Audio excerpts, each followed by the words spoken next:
ay rated SPG. Striktong patnubay at gabay ng magulang ang kailangan. Maaaring may masiselang tema, lengguwahe, karahasan, sexual, horror o droga na hindi angkop sa mga...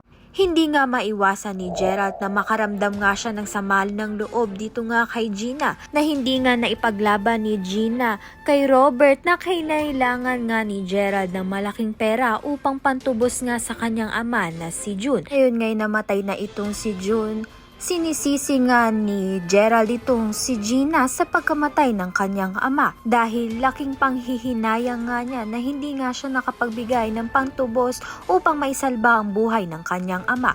Sa kabilang banda naman nga magkakaroon nga ng panibagong kakampi itong si Gina na lalaban nga dito kay Betsy.